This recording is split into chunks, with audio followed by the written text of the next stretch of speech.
Bien, vamos a iniciar con este documento. Les decía yo, desarrollo personal, sobre quién nos vamos a centrar específicamente en la persona humana, en nosotros. Y quiero recalcar que cuando nosotros decimos persona humana, no estamos redundando, ¿verdad? No es que alguien me diga, sí, es persona, pero si desde luego digo persona, se supone que ya es humano. Y el ejemplo que les doy es este. Por ejemplo, si usted ve a alguna persona que maltrata a muchos animales, que maltrata a niños y maltrata a ancianos, ¿cómo los catalogamos? ¿Qué tipo de persona es? Aparte de mala, no mala. No son personas. Exacto, decimos, no son personas o decimos es inhumano, ¿verdad? Es inhumano. ¿Por qué razón? Porque el término humano se utiliza en antropología para designar a aquella persona que tiene buenos principios, aquella persona que es amable con los demás, que es sonriente, que es todo lo que tratamos de ser con los demás, ¿verdad? Entre más culto, entre más principios tenga la persona y trate de vivirlos, porque no hace falta solo saberlos. Yo puedo saber mucho de principios, pero tratar de la patada, decimos a la otra gente. Entonces, eso no es ser una persona humana. Por eso es que cuando leamos, ya sea del libro texto o de otra antropología, que yo a veces me auxilio también de ella, ahí dice persona humana, no simplemente persona. Y el documento, cuando usted lo lea, bueno, usted va a decir dignidad y misterio. ¿Por qué razón? Dignidad es el valor que cada uno de nosotros tiene, pero ¿qué tipo de valor? ¿Verdad? El valor, como le dije al inicio, es una antropología cristiana. La dignidad es el que somos hijos de Dios. De toda la creación de Dios, solo a los seres humanos Dios les llamó sus hijos, hechos a imagen y semejanza. Los animales no tienen dignidad, solo el ser humano. Ahora, ¿será que porque no tienen dignidad, y esto me lo puede tomar a mal algunas personas que sean defensoras de los animales? Y todo eso lo vamos a ir aclarando a lo largo de toda la materia. No, aunque me digan, mire, los derechos de los animales, perdón, los animales no tienen derechos, no tienen dignidad, es solo el ser humano. Pero el ser humano, Dios le dio el señorío sobre la creación. ¿Qué significa que Él tiene señorío sobre la creación? De que Él tiene que ser responsable de cuidar y tratar bien a toda la creación. Y ahí es donde entra el animalito. Los animalitos deben gozar del cuidado nuestro, del amor nuestro, del buen trato, ¿verdad? No es que ellos me exijan un derecho solo tenemos nosotros. Pero yo tengo la obligación, por ser una creación a imagen de Dios, de cuidar toda la creación que Él nos ha dado. Entonces ahí es como para aclarar lo de dignidad y misterio. Muchas cosas en la vida del ser humano son y van a seguir siendo un misterio para nosotros. En el caso, cuando finalicemos la materia, bueno, ¿qué va a pasar conmigo cuando yo me muera? Es un misterio. Tendremos una idea de para dónde vamos a agarrar, pero a ciencia cierta hasta que lleguemos supuestamente a ese punto, por un lado, y por el otro, alguna vez usted ha dicho cada cabeza es un mundo. ¿A qué se refiere cuando dice eso? Exacto. No todos tenemos los mismos pensamientos. Tendremos personas con las que yo concuerdo en un sentir, pero hay otras con las que no. Y a veces podemos decir, es que yo no entiendo a aquella persona, no sé qué tiene en la cabeza. Es que es un misterio. Todos somos algo de misterio para los demás.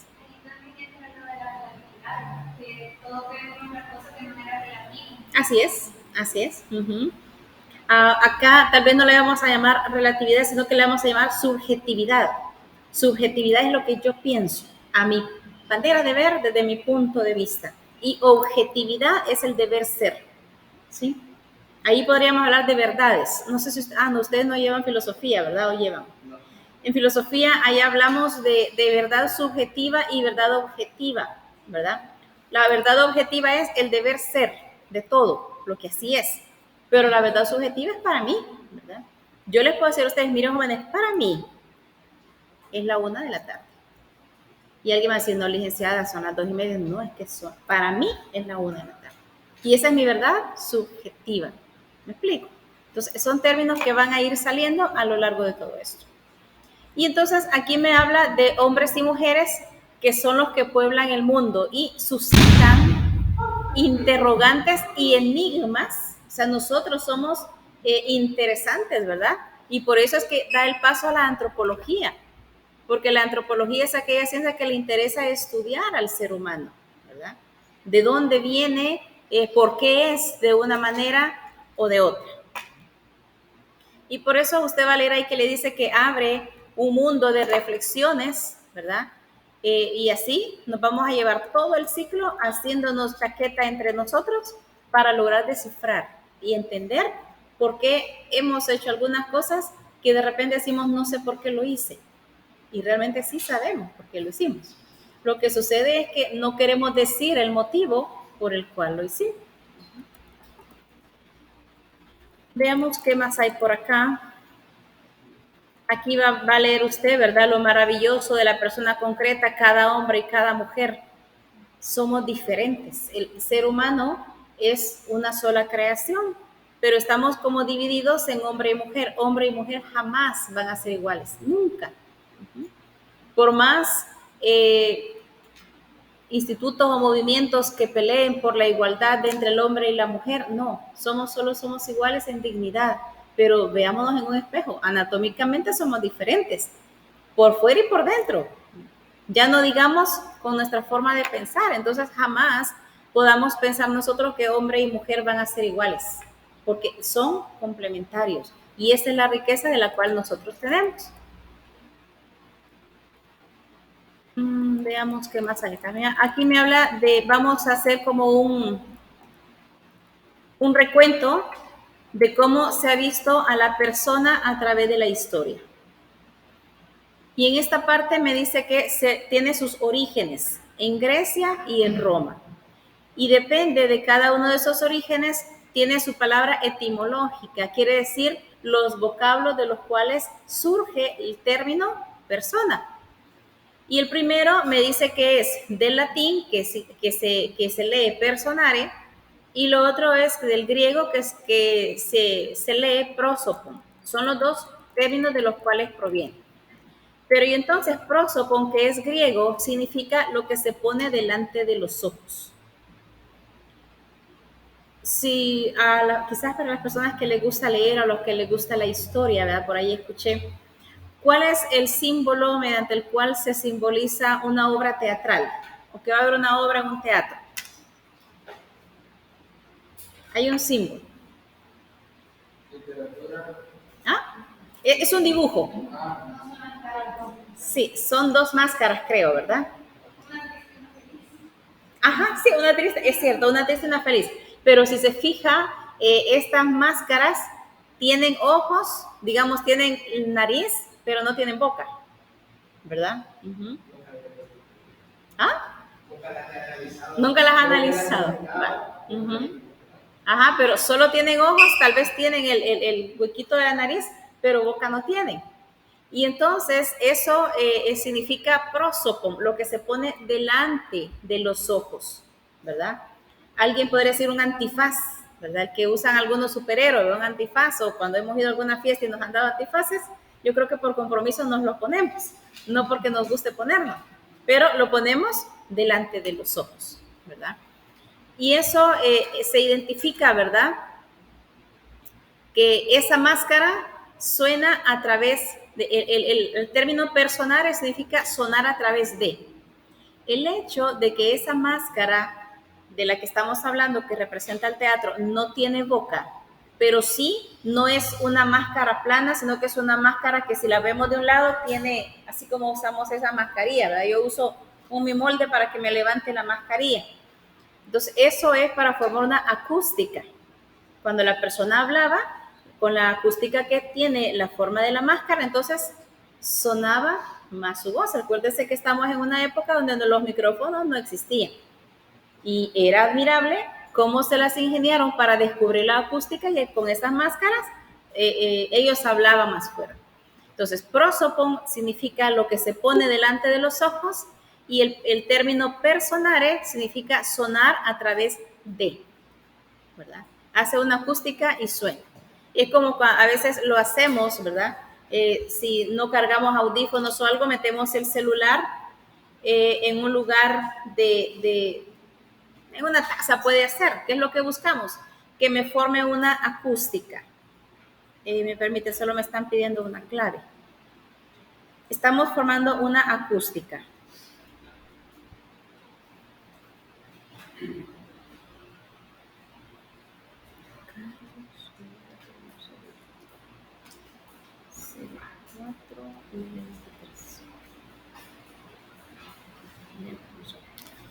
Bien, pero también cuando usted siga leyendo acá, le va a decir de que después esas máscaras que se utilizaban se hacían por un lado para esconder a la persona que estaba representando un papel, ¿verdad? Usted sabe que cuando se actúa se representa la vida de alguien más, no de la persona que está ahí. Usaba la máscara para esconderse, para que no vieran quién era el que estaba desempeñando ese papel que se estaba dando.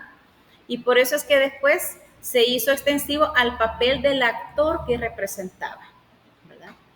Ya decía, en algún momento, yo no sé, quizás los niños o yo de niña pensaba que los actores de novelas, por ejemplo, si mi mamá veía novelas o lo que veía, para mí esa era la vida de la persona, ¿verdad? La que estaban pasando ahí, pero no. Después se comprende que es personificando el papel de alguien y lo mismo pasó con la máscara, ¿verdad? Se identificó ya con el actor, el rey, soldado, esclavo, y para denominar al actor en cuanto a tal. Ahora, si nos vamos a la historia del derecho romano, ¿verdad? En Roma no todos eran considerados personas. Si en Semana Santa usted vio alguna película alusiva, ¿verdad? Ya sea los 10 mandamientos, cualquiera. Todo se desenvuelve en Roma. ¿Cómo eran los romanos con respecto a otras personas que no eran romanos e incluso con sus mismos compatriotas romanos? No eran iguales. Ellos no se consideraban iguales. En Roma no todos eran iguales, ni siquiera las mujeres. Las esposas, por ejemplo, de los gobernantes, me parece que se llamaba Nerón, ¿cómo se llamaba? ¿Qué otro nombre tenían los gobernantes en Roma? El César, creo. ¿Verdad? Él tenía una esposa, siempre estaba a la par, pero esa esposa no tenía ni voz ni voto, no podía mandar, no podía nunca ejercer un voto, no era considerada tan persona como el César. Incluso el César se consideraba hasta un dios, mucho más que cualquier otro. Entonces, según el derecho romano, ¿quiénes eran personas para ellos? ¿Quiénes podían tener derechos? Los hombres libres, con voto porque procedían de familias nobles. Quiere decir, un romano que procedía de una familia noble porque tenía dinero, entonces él sí era considerado persona. Él sí podía emitir un voto. Los demás no, aunque fueran romanos, pero si no eran de familia noble y mucho menos no tenían dinero, entonces tampoco. Porque es más, cuando la historia fue caminando y ellos, los, llamémosle pobres o súbditos, lograron hacerse ricos, ¿qué denominación les dieron? Burgueses. Entonces, el término burgués significa aquel pobre que con su trabajo se volvió rico, llegó a tener dinero, llegó a tener tierras, pero no era considerada persona, era simplemente un burgués, ¿verdad? Un pobre que había llegado a tener dinero. Por eso es que incluso les decía, las mujeres, aquí están, no eran consideradas personas, los esclavos. ¿Cómo trataban a los esclavos en Roma? Obviamente nosotros no lo hemos visto, pero hemos visto películas, ¿verdad? ¿Los trataban bien a los esclavos? No. ¿No? ¿Será que tenían su tiempo de descanso y vas a tener 2 horas libres, andate a descansar allá? No. Depende del dueño que tuviera cada esclavo, podría ser tratado regularmente bien o tratado mal, que se le obligaba a trabajar todo el día y al final o los encerraban o los amarraban. Incluso si un esclavo se les enfermaba, no lo mandaban a atender con un médico. Lo dejaban ahí para ver si resistía la enfermedad y se salvaba. Y si se moría, pues bueno, a comprar otro esclavo, ¿verdad? Pero no eran consideradas personas, no eran considerados iguales. ¿A quienes tampoco consideraban iguales? Le dice, los esclavos eran considerados como animales o cosas, ni los bárbaros. ¿Quiénes eran los bárbaros para ellos? Todos los extranjeros. Cualquier extranjero que llegara a Roma, entonces se le llamaba bárbaro, ¿verdad? Y nosotros esa palabra quizás la usamos para alguien un poco pesado, para alguien grotesco, ¿verdad? Pero no, en Roma eran a todos los extranjeros.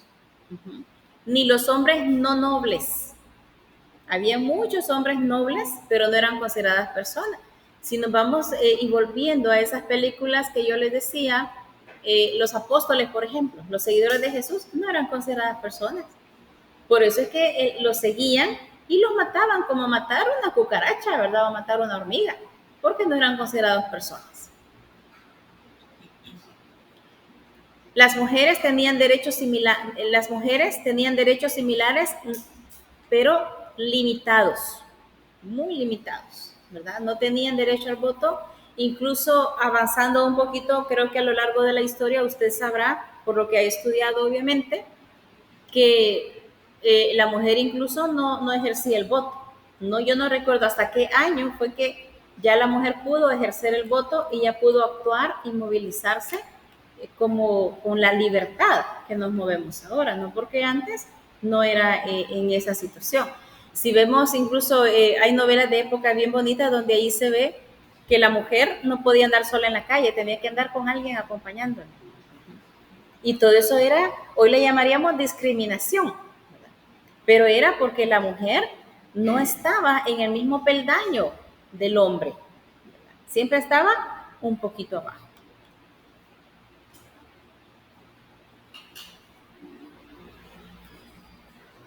En definitiva, dice, la tradición griega y romana nos presenta a la persona como un entramado de hombre y de dignidad, ¿verdad?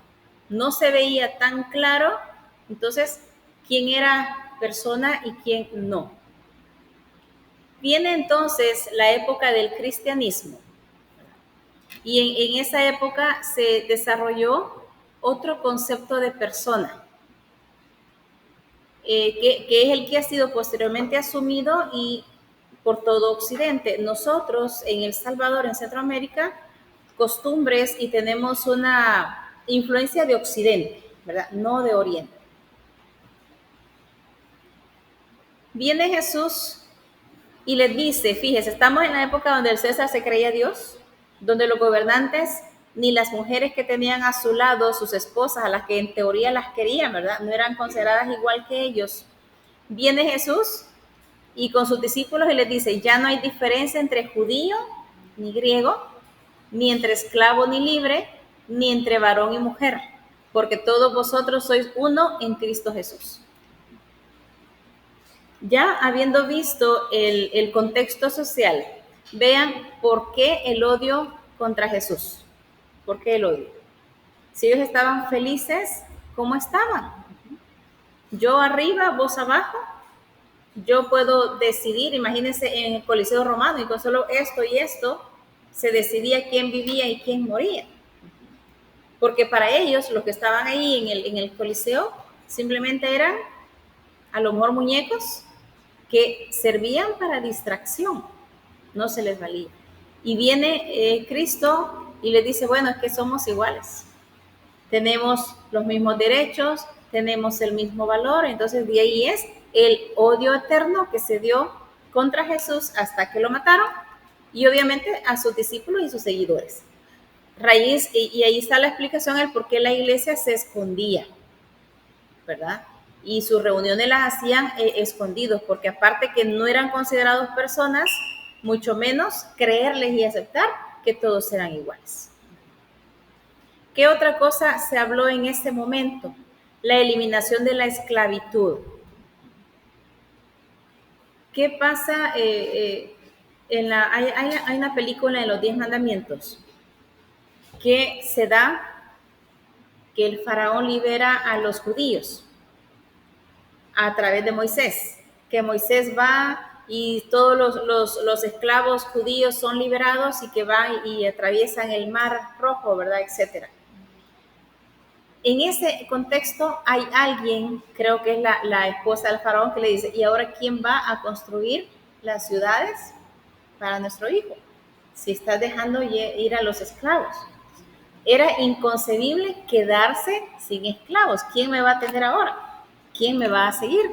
Por eso es que también cuando les dijeron, bueno, hay que eliminar la esclavitud, obviamente no lo iban a aceptar de buena gana, ¿verdad? Si estaban acostumbrados a que los bañaran, los vistieran, quizás solo faltaba que le dieran de comer en la boca, es lo único que no se ha visto que hacían, pero los atendían en todo momento. La igualación entre hombre y mujer, etc.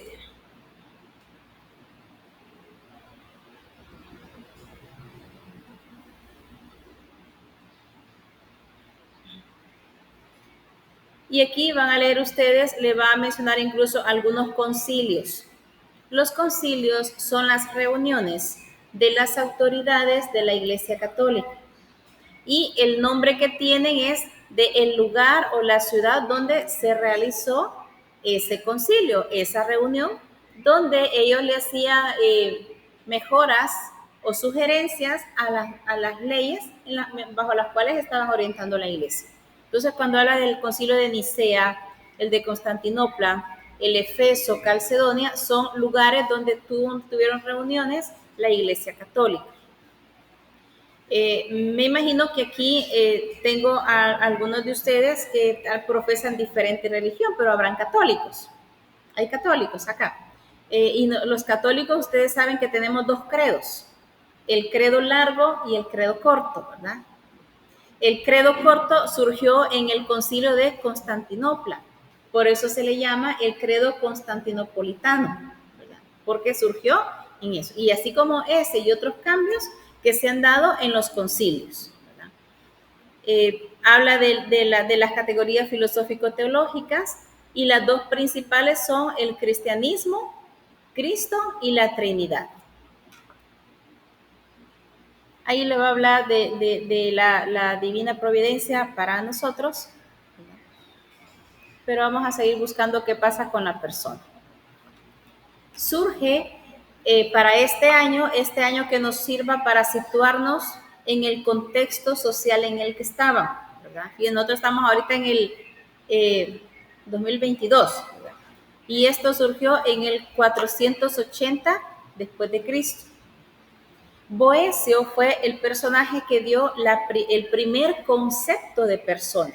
Alguien estudioso, metido mucho en lo de la antropología, aunque no se le llamaba así, y él dio este concepto. Aquí está en latín, pero significaba, la persona es sustancia individual de naturaleza racional. Sigue el documento detallando cada uno de estos aspectos. Sustancia, ¿qué significa ser sustancia? ¿Qué significa que somos individuales? ¿Y qué significa que somos racionales?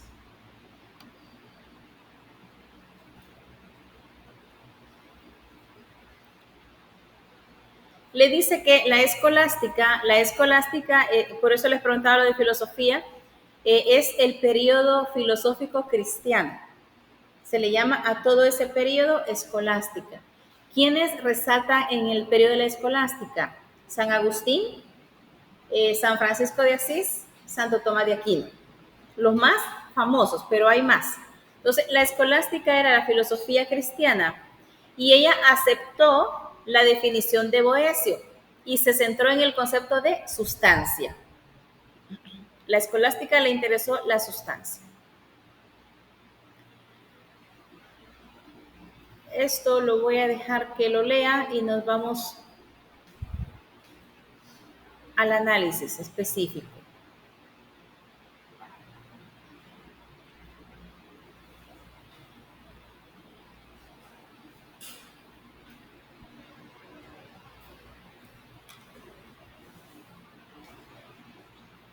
Me habla de los nombres de la modernidad, la conciencia, sujeto y el yo. Ya vamos a llegar a lo de sustancia. Pero usted ha experimentado algo. No sé si alguna vez usted ha tenido o algún familiar o algún amigo o amiga donde ustedes se han llevado muy bien, han sido bien unidos, pero el tiempo y las actividades los han separado por un tiempo y se han dejado de ver. Y cuando vuelven a verse, a lo mejor cada uno ya ha escalado otros peldaños en su formación. Y hasta se ven hasta más serios, más caché, más finos, ¿verdad? Porque van avanzando en su formación. Pero cuando ustedes se han reunido y comienzan a platicar, ¿verdad? Se dan cuenta que siguen siendo los mismos de siempre. Yo tengo la experiencia que cuando me reúno con mis compañeros del colegio, imagínense, de la promoción, creo que ya cumplimos los 35 años, y nos reunimos y a veces yo les digo, es que seguís siendo el mismo bayunco del grado, vos seguís siendo la misma creidita del grado. Entonces, ¿a qué voy con eso? Que nosotros podemos cambiar por fuera, ¿verdad? Porque nos desempeñamos en otras actividades, porque hemos estudiado diferentes carreras, tenemos cada uno un rol que desempeñamos en la sociedad. Pero internamente la sustancia no cambia, seguimos siendo los mismos. ¿En qué momento puede cambiar la sustancia? No es que cambie la sustancia de alguien, sino que se atrofia. A lo mejor han habido experiencias tan dramáticas que los ha hecho cambiar o incluso puede hacer que hasta se enfermen psicológicamente y necesiten incluso hasta de un psiquiatra. Sería la única forma en la que yo podría decir que se podría atrofiar la sustancia de alguien. De lo contrario, no. Usted puede, alguien le puede decir de un amigo o amigo suya que es un gran pedante, que es un gran creído, que trata mal a todos. Pero si usted lo ha conocido de antes y platica con esa persona, usted se da cuenta que es la misma. Que se reían, que el afecto, la amistad que tenía sigue siendo la misma. Quiere decir, la sustancia es la misma. Que los diferentes contextos en los que nos movemos nos hacen actuar de manera diferente, pero no significa que hemos cambiado, sino que hay un rol que desempeñamos y nos hace actuar así. Entonces, habla de la sustancia. En lo que lea adelante, también hablar, me parece que el filósofo Descartes, hablando un poquito y haciendo un análisis de la definición de Boecio sobre persona, él se queda en la conciencia. Dice, el hombre toma conciencia de él mismo, de que existe. Descartes es el dueño de aquella frase que usted a lo mejor ya escuchó, pienso, luego existo. No sé si la ha escuchado. Pienso, luego existo, decía Descartes, quiere decir que si estoy pensando, entonces estoy vivo, entonces existo. Porque en la antigüedad la duda era, bueno, entonces nosotros de dónde surgimos.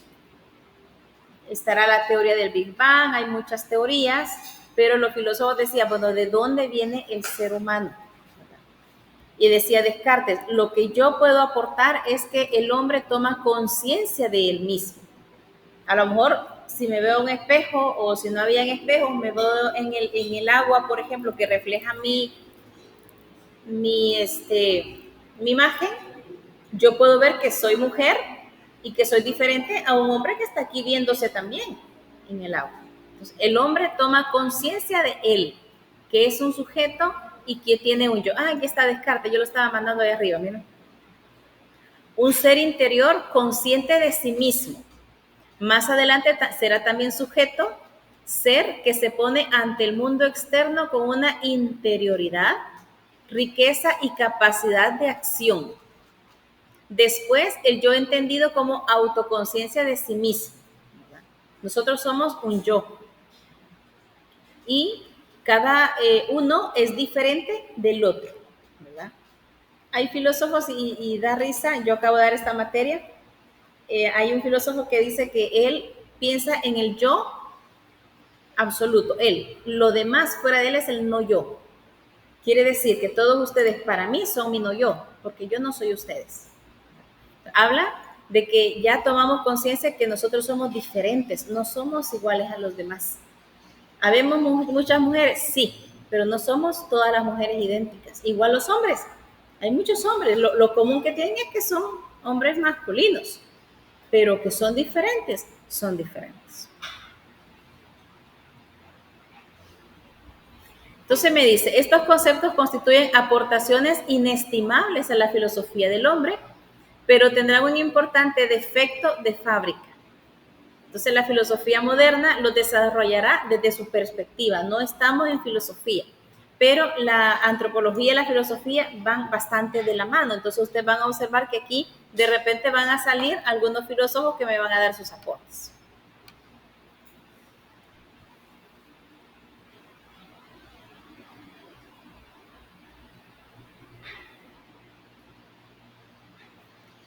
Entonces le dice, en definitiva, el itinerario filosófico de la modernidad descubrió claves antropológicas esenciales, pero al precio de la desaparición de la persona concreta.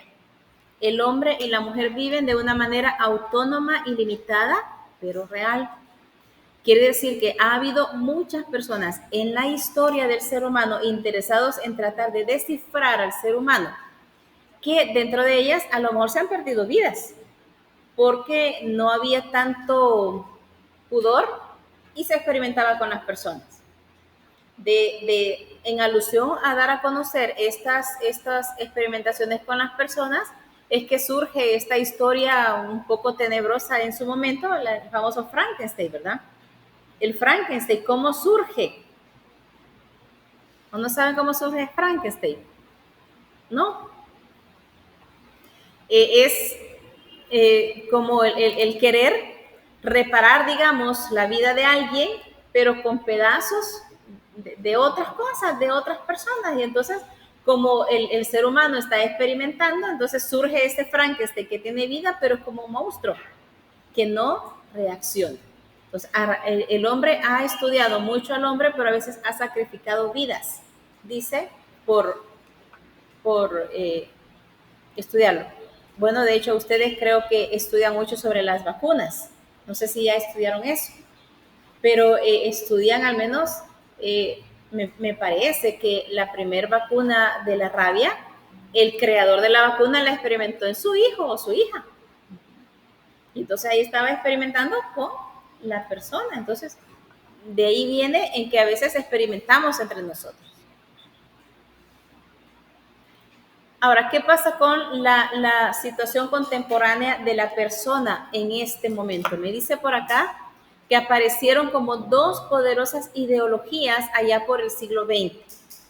Una de ellas llamada el colectivismo y la otra el individualismo. Que estas dos ideologías dieron origen a algunos sistemas sociopolíticos que existen. Por ejemplo, el sistema comunista, los comunistas, para ellos, ¿quién es importante? La mayoría. Sí, claro. La mayoría. Allá no es importante una persona, o son todos o no es nadie. Entonces van los colectivistas. Y está el individualismo, donde los dos son importantes, pero vistos de manera separada y bien tajante son dañinas. Porque en el individualismo solo es importante la persona individual. Y nosotros no podemos ser así. Cuando vemos a un niño, por ejemplo, demasiado caprichoso, ¿qué es lo que se nos viene a la mente en cuanto a la educación que sus padres les dieron? Exacto, decimos son unos niños malcriados. ¿Por qué son malcriados? Por cómo los educaron, les han dado todo. Para ellos ha sido todo, ¿verdad? Quiero esto, quiero lo otro, primero es el niño, primero la niña, etc. Entonces ellos son unos niños malcriados, individualistas, que todo gira alrededor de ellos. Entonces por eso el sistema sociopolítico individualista es dañino. El colectivismo dio origen al comunismo, al narcisismo, al fascismo, que promovían el derecho de toda la mayoría, pero despreciaban el de la persona individual, ¿verdad? Entonces yo diría que como ese sistema puro es dañino, porque no todas las personas son iguales y todas las necesidades de las personas son idénticas, son diferentes. Solo compárese usted si tiene hermanos con sus hermanos. Usted no es idéntico a sus hermanos. Se parecen muchas cosas de la educación que tienen, pero son diferentes. A uno, por ejemplo, le gustan los frijoles fritos, al otro no le gustan ni siquiera los frijoles. Y son hermanos, no son iguales.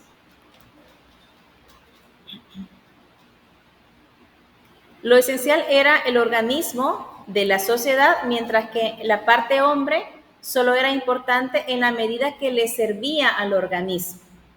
En el colectivismo, ¿quién es importante? Aquella persona individual que contribuye y trabaje para la mayoría.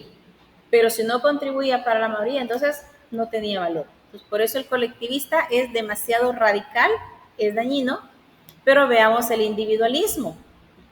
Adoptó la perspectiva contraria al colectivismo, exaltación del individuo en contraposición a la sociedad.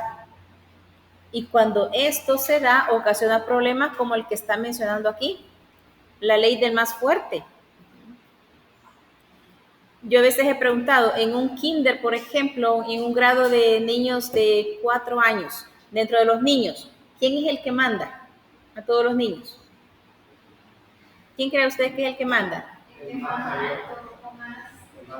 Exacto, el que es más alto, el que es más fornido, ¿verdad? Y los demás todos seclillos le tienen miedo a ese. Entonces dicen, y él se da cuenta que es el más grande, entonces por eso él es el que manda. Y ahí él aplica la ley de más fuerte. Ya ha habido ocasiones que en esos grados de kinder, ese más grande es el que le quita la comida a los más chiquitos. Y el más chiquito, como le da temor, no se defiende, simplemente entrega todo. Entonces, es la ley del más fuerte. Aquí, para nosotros, ¿quién es el más fuerte, por ejemplo? El que tiene más dinero en nuestro país, ¿no? El que tiene dinero y paga, ese goza de todos los beneficios. Y el que no tiene, pues ese por una gallina va preso 5 años.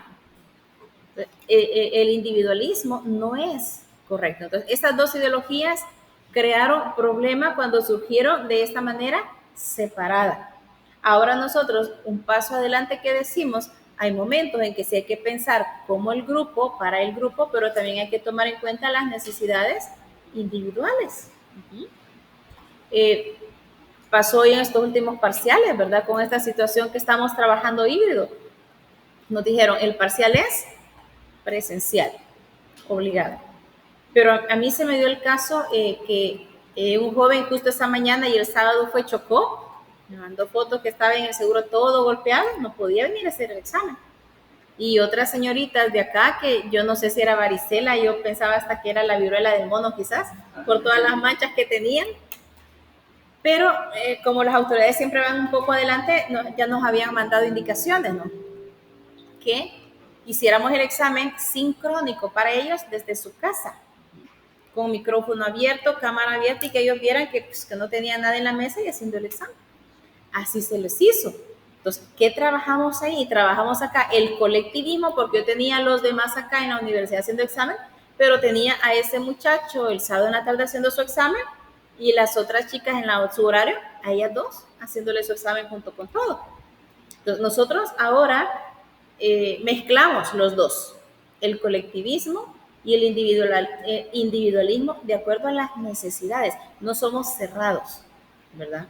De decir, bueno, no, lo revolcó un bus o no sé qué al de la moto, bueno, ni modo, pierde el examen, ¿verdad? Porque terceros parciales no hay diferidos, no hay nada. Entonces, no, tenemos que tener como un equilibrio.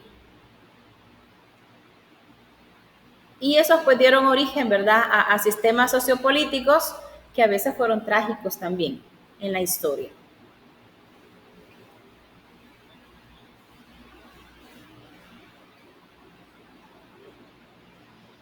Aquí va a mencionar las guerras mundiales, que también crearon un gran desastre, ¿verdad?, a nivel mundial, diría yo, aunque cuando eso se estaba desarrollando, yo diría que El Salvador ni cuenta se dio cuando se estaban desarrollando estas guerras, porque no había cómo enterarse, ¿no? Quizás las noticias venían, quién sabe con cuántos días de desfase.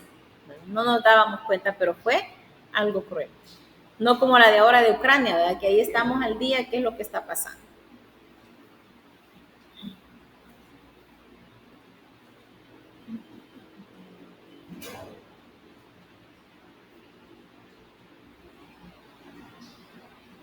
Bueno, ahora aquí del personalismo, vamos a ver qué más hay. Si se fija, yo en estos documentos tengo ya cosas subrayadas, que es para mí lo más esencial, pero siempre hay algo que se le puede descubrir.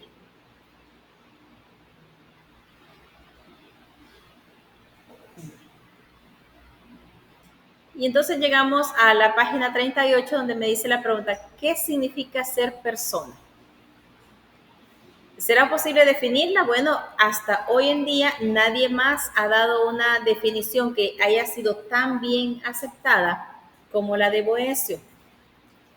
Y entonces seguimos con esa de Boecio, donde dice que él pone de relieve aspectos.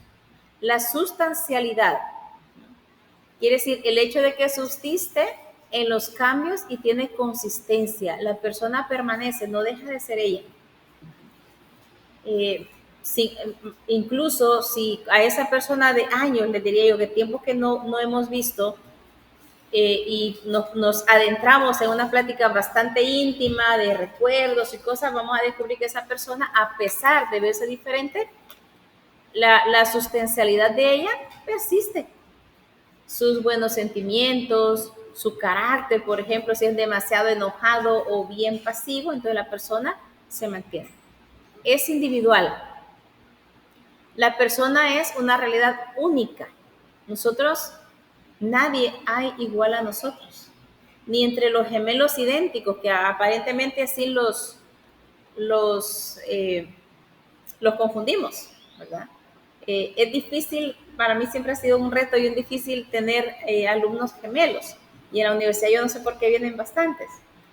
En este ciclo que finalizó, cuando uno va empezando, ellos tenían clase, estaba dando, creo, desarrollo personal a los de inglés, creo. Y de ahí terminé mi clase, estaba una niña colochita bien participativa, y me vine a dar clase acá a los de medicina, y de repente estaba otra niña igualita, y digo, ¿usted que no le acabo el desarrollo ahorita ya? No, me dice, esa es mi hermana. Entonces, idénticos, entonces solo en mechoncitos, o sea, que una es rubia y la otra es mechones rojos, pero idénticas físicamente, pero una individualidad para cada una de ellas. Aunque las veamos idénticos físicamente, ellos son diferentes. Y usted a lo mejor habrá tenido, o no sé si familiares o amigos gemelos. Siempre, yo siempre los he catalogado así. De los dos, por ejemplo, siempre hay uno que es risueño y el otro es más serio. Hay uno que habla bastante y el otro que es así un poco apartadito. Incluso ellos son diferentes. Ya no digamos nosotros con nuestros hermanos, o compárese con sus primos. Tendrán costumbres parecidas, pero no son idénticos. Cada uno es insustituible. Que le digan a una mamá, bueno, se le murió su hijo de 20 años, aquí le traigo a este otro para que lo sustituya, no llore. No lo va a aceptar. A lo mejor le va a decir, pobrecito, déjenlo, pero él no va a sustituir a mi hijo, porque es idéntico. O a nosotros, imagínense, como hijos, yo no sé ustedes cuántas veces ha renegado sobre su mamá por las reglas que le pone en casa, no sé. Pero yo le aseguro que si le trajeran un día aquí un chorro de mamás, traiga la suya, cámbiala, llévese la que quiere, le aseguro que termina regresando con la misma que traía. Con la que nos pasábamos quejando, es que mi mamá, es que allá va mi mamá y mi mamá. No, es que la individualidad nos hace ser diferentes, somos insustituibles. Cada uno tiene su estilo para dar las clases. Yo le digo esta materia, ¿cuántos la dan esta materia? Hoy somos un montón. Cuando la iniciamos allá hace como unos 20, 18 años, éramos bien poquitos, hoy hay más. Pero aunque seamos muchos los que la damos, nadie la da igualito. Cada uno tiene su estilo. Usted, conforme se va formando en su profesión y termine su carrera, usted no va a trabajar idéntico a sus compañeros. Usted va a tener su estilo. Para inyectar, por ejemplo, están aquellos famosos que yo a veces los hago chaqueta y disculpen, pero hay unos que para inyectarlo le clavan a uno la aguja, ¿no? Como que es dardo. A mí antes me inyectaba una monjita española y ella se inyectaba. La jeringa aquí y la aguja aquí. Lo primero que me clavaba así era la aguja. Y le decía, hermana, me va a matar, me va a tirar. Ay, no, en España sí lo hacemos. Me tiraba la aguja y después esto y me ponía la inyección. Yo les cuento a mí y me dicen, no, la hermana, peligroso que te mata, ¿verdad? Pero son los estilos. Son los estilos. Decimos, no, es que aunque sea los mismos frijoles, nadie los cocina igualito.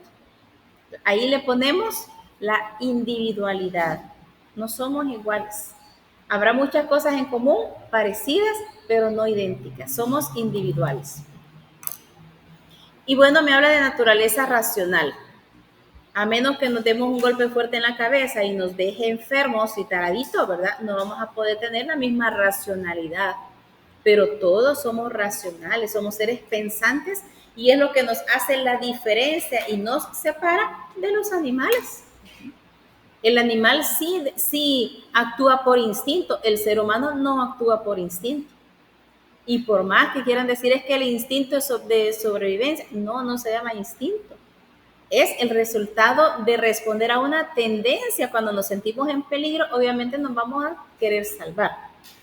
Pero, ¿por qué les digo yo que esa sustancia racional me hace, o al menos los que damos antropología, defendemos mucho en que nosotros los seres humanos no tenemos instinto? Porque el animal da una respuesta a un instinto, la misma respuesta, y nosotros no. Y le pongo un ejemplo, una experiencia. Imagínese que usted llega a su casa, yo no sé qué hora va a salir ahora de clase, va a llegar con un hambre feroz. Llega a su casa que lo único que quiere es pensar en comida. Llega a la cocina, levanta la tapadera de la olla y piensa que ahí encuentra el plato de comida que a usted no le gusta. En mi caso, ya serían pacayas y quizás serían la flor de isote, ¿verdad?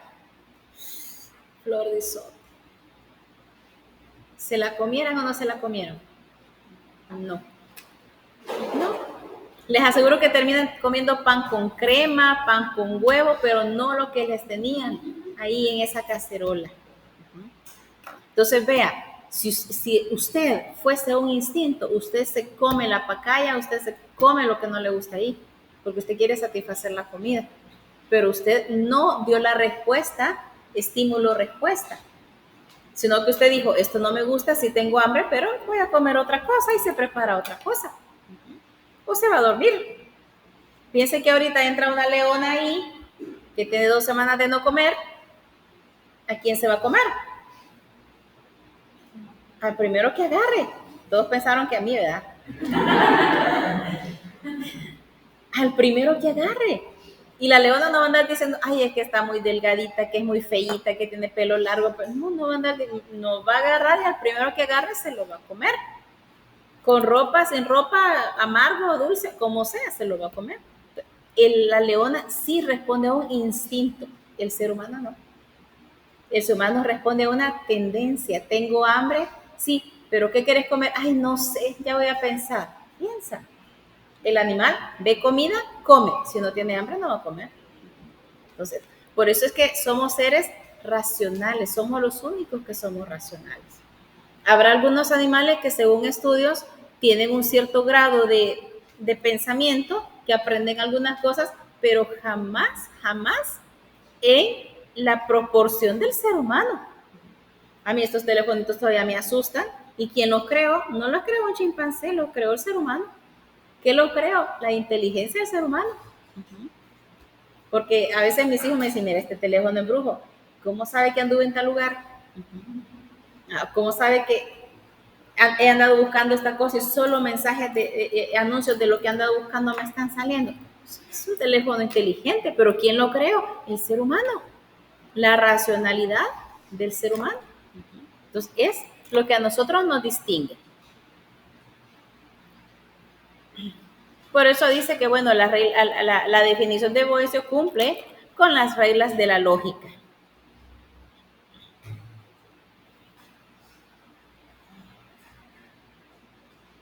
Ahora, ¿qué más tiene el ser humano? ¿Qué más tiene él?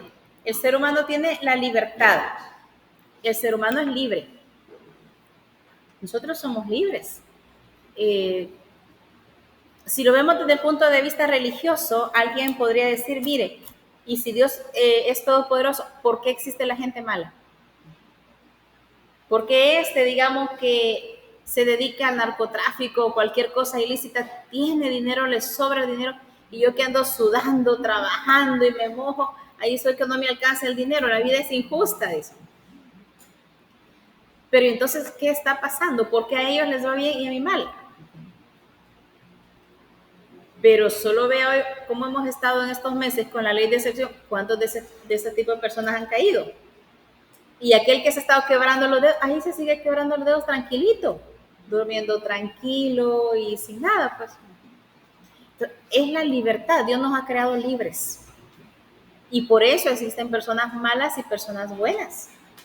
Porque Dios nos creó a pesar de que sabía que íbamos a hacer cosas malas, nos creó. Créame, si yo fuera Dios o si alguno de ustedes fuera Dios por un día, yo no sé cuánto nos hubiera fulminado ya.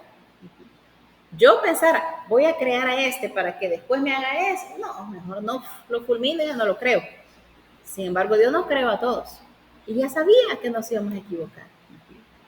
Por eso existe el mal y por eso existe el bien. Porque Dios nos hizo libres, somos libres. Y depende de nuestras decisiones, es como nosotros vamos a llevar una vida. También tenemos conciencia. La conciencia se nos ha enseñado jocosamente como aquel angelito en el lado derecho y aquel diablito, ¿verdad? Que están en eterno pleito, ¿verdad? Hazlo, no lo hagas, hazlo, no lo hagas, y entre ellos están peleando. Con la conciencia. El ser humano ya nace con ese chip, llamémosle así, que sabe distinguir entre el bien y el mal. Y si no, veamos, ¿por qué nos escondemos cuando vamos a hacer algo indebido? Porque ya sabemos que es indebido. Ya sabemos. Entonces, el ser humano tiene conciencia, ¿sabe? Y cuando estemos haciendo bien, quisiéramos que todos nos vieran y que nos sacaran en todas las redes sociales, ¿verdad? Y que estoy haciendo algo bueno. Es la conciencia de que estamos actuando bien, actuamos mal. Y las relaciones interpersonales o el yo. El ser humano se relaciona con los demás. Nosotros no somos manada. No convivimos como una manada de animales, ¿verdad? Ellos aparentemente los vemos juntos, ¿verdad? Que van corriendo y van sobreviviendo juntos, pero cuando ven ellos que uno de la manada es atacado por un animal más fuerte y ya no va a sobrevivir o ya no lo pueden rescatar, simplemente lo dejan y siguen. Lo defienden si es rescatable su vida, si ya no es rescatable su vida, lo dejan. En el ser humano no. Si usted se fija en el ser humano, hay un choque, por ejemplo, fuera de esos meques, ¿verdad? Que llegan solo a filmar y para subir. Hay muchos que llegan a ayudar. Yo no sé si usted se da cuenta, no sé hace cuántos años fue esto, unos 5 años quizás, que en esta calle de aquí por el cementerio Santa Isabel hubo un accidente horrible con un tráiler que se pasó llevando un montón de carros y hubieron como 15 muertos ahí nomás afuera. Yo me recuerdo que, bueno, de hecho yo no pude entrar a dar mi clase de la noche porque se cerró todo, pero sí recuerdo que mucha gente salió a ayudar. Y me di cuenta porque, bueno, una de mis hijas, la de medicina, creo que estaba aquí, y que los doctores dijeron, pónganse gabacha y nos vamos para afuera, a ver qué haya. El ser humano busca ayudar. Y aunque ya vea aquel que se esté muriendo, me imagino que lo meten a la camilla y ya, que va a morir al hospital, pero que al menos vaya a recibir lo último. Entonces, todo eso es las relaciones interpersonales. Nosotros no somos solitarios. Que hay momentos en que queremos estar solos, sí. Pero cuando ha dicho usted, por ejemplo, hoy me voy a tomar un café yo solito allá en una cafetería, en un restaurante? ¿Será que vamos solitos? ¿Sí? Yo lo he hecho cuando a lo mejor he andado en otro lugar trabajando y me da hambre, ni modo, tengo que entrar a comer sola. Pero para tomar café, hermano, yo siempre ando buscando con quién. Porque la idea es ir a platicar, ¿no? La idea es ir a platicar, ¿verdad? Entonces, somos relaciones entre demás personas, ¿verdad?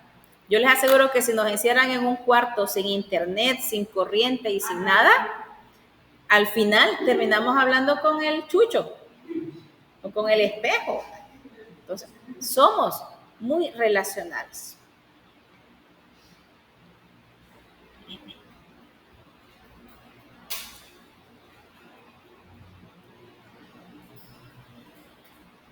Y entonces, esa conciencia o ese personalismo del que me habla el documento hace descubrimientos antropológicos de la persona humana, ¿verdad? psicológicos. Y la psicología es bastante compleja. Hoy tiene otro concepto. Yo me recuerdo que cuando yo era adolescente decían que el psicólogo es loco, ¿verdad? Todo el que estudia psicología es loco, te vas a dar cuenta. No, pero es que es bien interesante la psicología. El poder descubrir cómo ayudarle a alguien. Y no estoy hablando de un psiquiatra, sino de un psicólogo. Al menos yo he visto en alumnos que a veces yo he referido, ¿verdad? Mire, tiene algún problema de atención, por ejemplo. Tiene el examen, pero de repente vaya algo y se queda viendo allá. Son problemas de atención que el psicólogo les ayuda con ejercicios que les deja y créanme, yo he visto cambio en alumnos cuando han ido a eso. Entonces, es bien interesante, el ser humano es bien complejo, ¿verdad? En cuanto a las sociedades, veamos, las sociedades no somos igualitas. Si ahí nomasito en Guatemala ya somos diferentes. Yo siempre digo, nosotros somos enojados, pero los chapines nos ganaron. Ellos cuando en cuestión de delincuentes, ellos agarran y linchan al fulano. Nosotros no hemos llegado a eso. Y entonces, ¿eso qué es? Que las sociedades, la complejidad de una sociedad no es idéntica a la otra. Somos diferentes. Las costumbres.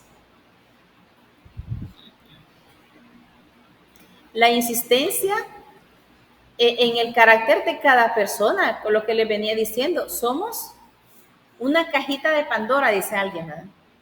Que a veces sacamos cosas que nadie pudiera pensar que lo hiciera. Cuando ustedes comenzaron a hablar de sus entretenimientos es interesante, porque en alguna medida algunos dijimos, ay, eso me gusta hacerlo a mí me gusta lo otro, ¿verdad? Pero es bien interesante, a mí me llama la atención mucho cuando les tengo el hábito de lectura. Porque en El Salvador no se enseña el hábito de lectura. Si vamos a ver los anuncios, ¿en qué momento sale que le van a leer al niño? ¿Cuándo se va a acostar? Entonces hemos aprendido que hay que leer cuando queremos dormir. Empezamos a leer, nos da sueño, nos dormimos. No tenemos el hábito de la lectura. El tocar un instrumento, eso es algo formidable, ¿no? De manualidades, eso es algo formidable. Cocinar, eso es algo formidable. Entonces, tenemos cosas parecidas, ¿verdad? Pero cada uno es una cajita de Pandora, puede tener muchas cosas.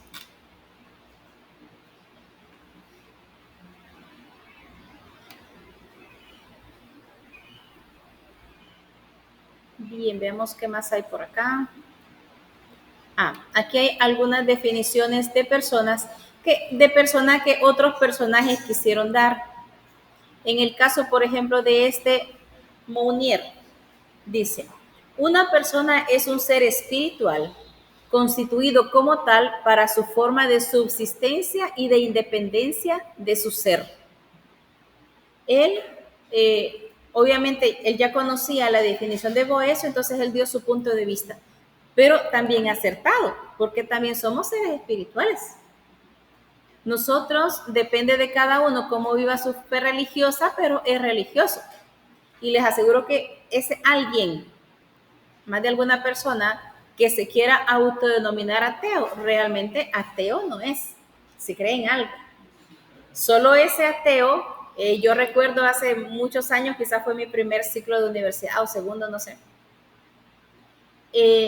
Nuestro profesor de psicología, de filosofía, la meta de él era Dios no existe, Dios no existe, Dios no existe. Y aquí hay que ponerle en parcial Dios no existe porque no nos pasamos.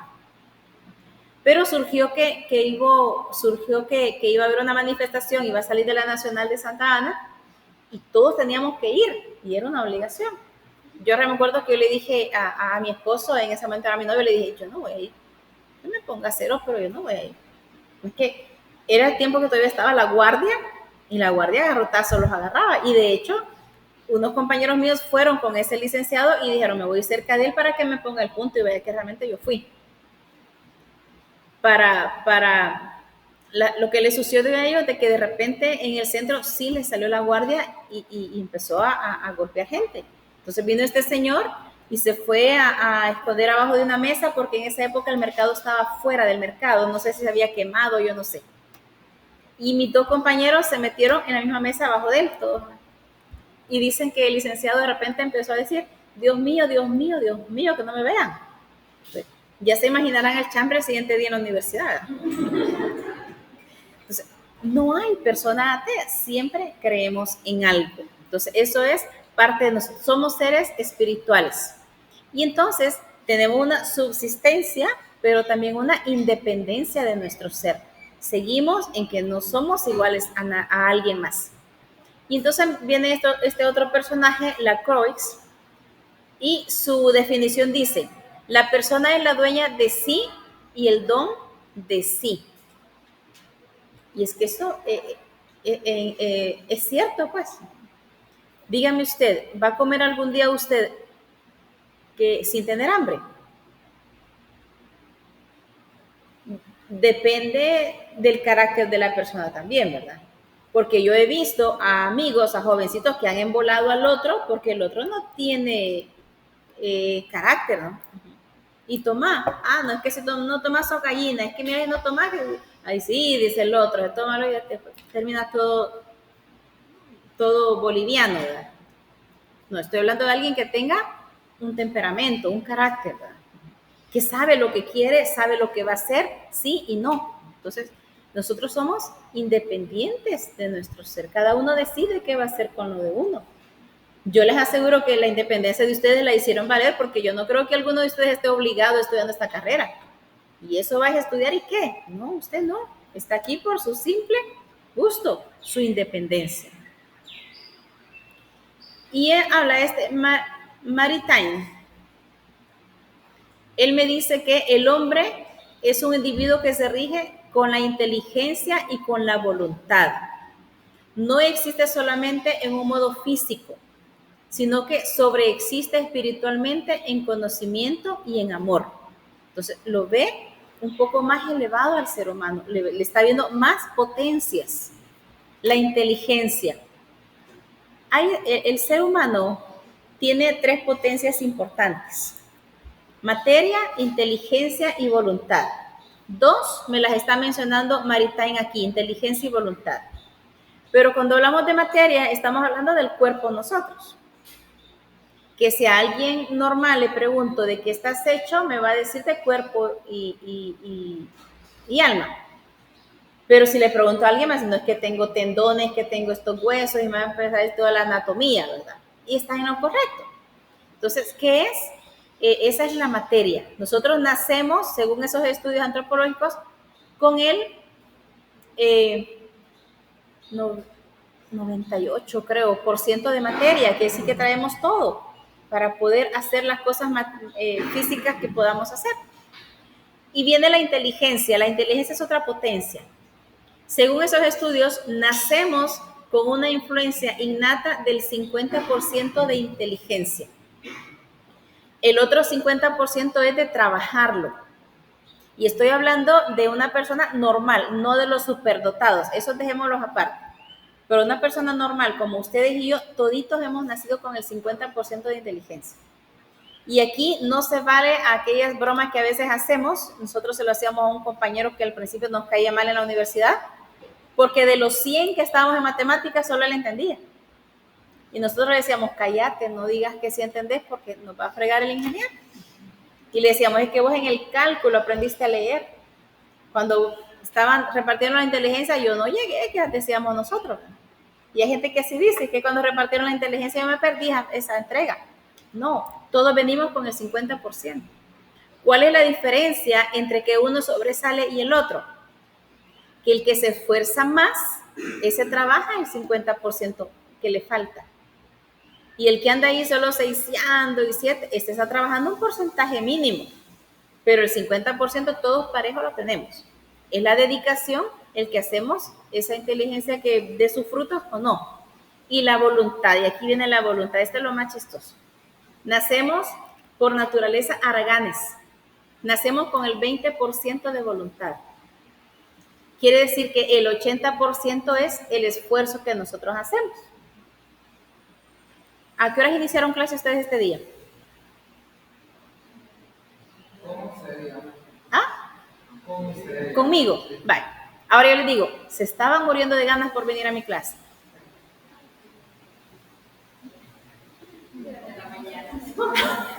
Bueno, usted está desde la mañana, pero le aseguro que todavía dijo, ay, todavía me falta desarrollo a las 2.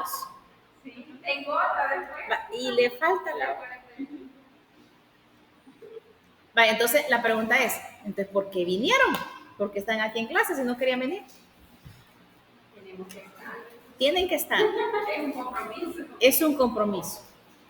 Alguien me va a decir, mira, el 75% de asistencia, que si me pierdo la clase hay cosas que no la voy a entender, no es lo mismo copiarle la clase a mi amigo que yo escucharla. Entonces, ¿por qué estamos aquí? ¿Ustedes creen que yo tenía ganas de venir? Si el viernes bien feliz diciéndole a mis hijos, sábado salgo de vacaciones y voy a descansar, cuando antes del mediodía me habla, licenciada, va a dar desarrollo personal, está bien, licenciada, empieza el lunes. El lunes. ¿Va? ¿Por qué estamos aquí? Porque tenemos muchos deberes para estar aquí, compromisos para estar aquí. Yo le diría al estudiante, mire, está pagando bastante por su carrera, no va a dejar de desperdiciar y va a perder las clases, ¿no? Aparte de la asistencia, entonces cada uno estamos donde no queremos estar del todo porque trabajamos el 80% para ser responsables. No porque de nuestra parte, ustedes y yo acostaditos estuviéramos quién sabe dónde, pero no estuviéramos esforzándonos. Entonces, esas son las potencias que ya me toca un poco Maritime, donde dice, el hombre es inteligencia, el hombre es voluntad, ¿verdad? Y en base a eso se mueve. Usted va a tener, y ha tenido alumnos en la etapa toda de su formación, que no bajaban de las buenísimas notas. Y ha tenido aquel que, no, pero ¿con cuánto le pasa la materia? Con eso es suficiente. No quiere trabajar el otro porcentaje, quiere llevarla al suave. Tranquilos. Todo depende de nosotros, ¿verdad? Y ya me habla de amor, exacta de otras potencias del ser humano. Veamos qué vamos. Ya aquí, ya vamos con las principales notas fenomenológicas. Vamos a volver a hablar de la sustancialidad, de la intimidad, etcétera. Son otras potencialidades de la persona humana. Pero yo diría que nos quedamos hasta acá, ¿verdad? Para no empezar un tema que sí es importante hablar. Y esto va a tener